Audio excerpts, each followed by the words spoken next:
Brittany. Brittany is a 7-year-old girl in first grade at Parr Elementary.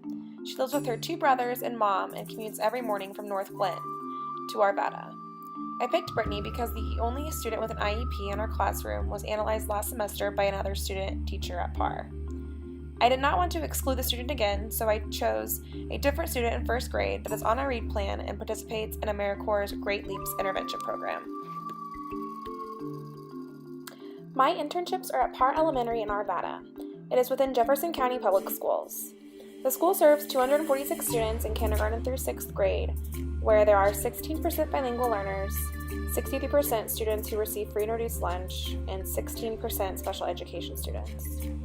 Parr offers support for students like an after-school daycare and interventions for students, including Burst and AmeriCorps. These are pictures of one of 2 first grade classrooms at Parr. This is where I spent the first 8 weeks of the semester and is also Brittany's classroom. During my first few weeks at Parr, I spent most of my time observing students and building relationships. I worked with students one-on-one during the writing time and enjoyed learning about their multiple intelligences. I witnessed Brittany's attitude about literacy early on and tried to work with her often to gain her confidence, boost her growth mindset, and help her with reading and writing. I got to know her personality and enjoyed her bubbly nature. I really got to see her personality shine during her class play and was proud of the prosody she used to portray her character. I also observed Brittany at lunch, in specials, and in her intervention a few times.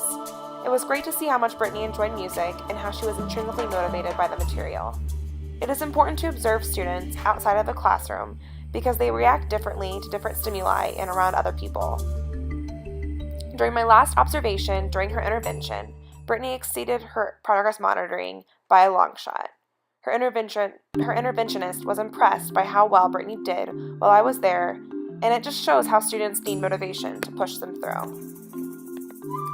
On Dr. Seuss's birthday, the students were asked to write a paragraph about a time when they were a mischief maker. This gives you an idea of some of Brittany's writing.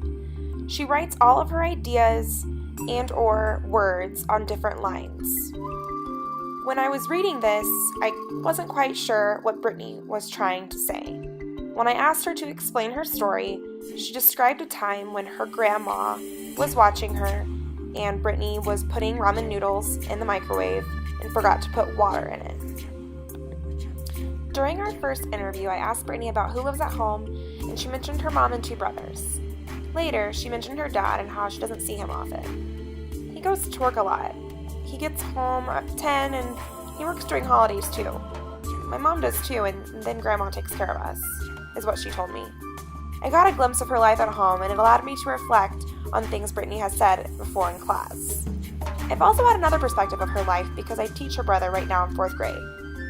During the first interview, I asked Brittany how she felt about school, and if she liked it. She replied, "I don't like school because I'm bored." I inquired further, and she said, "Well, because I hate writing and reading, and I'm not good at them." I told her that both of those things are hard for first graders, and they take time and practice. I asked her what she did enjoy, and she said things like lunch, PE, and math, I guess. About a month later, I had another interview with Brittany. During this month alone, she gained so much more excitement about school and how much better she felt. She said that she was starting to read slowly and carefully. She still told me that reading and writing were her least favorite subjects.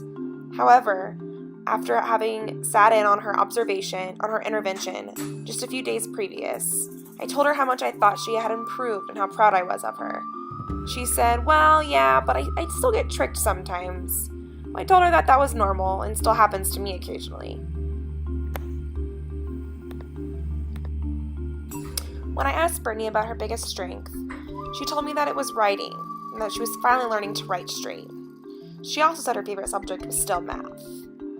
It was really great to catch up with Brittany and to really get to see how much she's improved over the past month. I left our interview with a hug and a big smile on my face. During my interview with our interventionist, she told me how she thinks Brittany is making moderate progression since she first started the AmeriCorps Great Leaps program in August.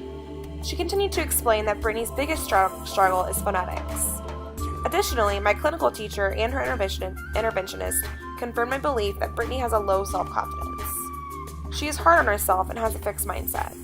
In class, I tried to give her specific praise, and she would always tell me, "Well, I'm not good at it. I don't want to write."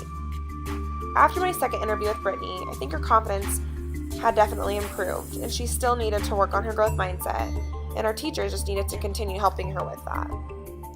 I learned a lot from this learner analysis. I learned how disability and not having the opportunity to advance can affect students on multiple dimensions. I also understood about how building relationships are very important in learning about our students' lives outside of school. I learned how significant it is as teachers to present a growth mindset in our classrooms and to remind students that everyone is smart and some subjects take more practice. Using this information to design learning opportunities for all students is very difficult. Differentiating instructions means we need to find how to provide all the supports for all of our students, whether they be visual supports, bodily kinesthetic supports, or auditory supports. I learned how students' misconceptions about culture and language are affected by their surroundings. I understand how students may need the extra support because sometimes their parents are working day in, day out to support them at home. I learned how a student's fixed mindset in one content area can affect them in all areas of their learning.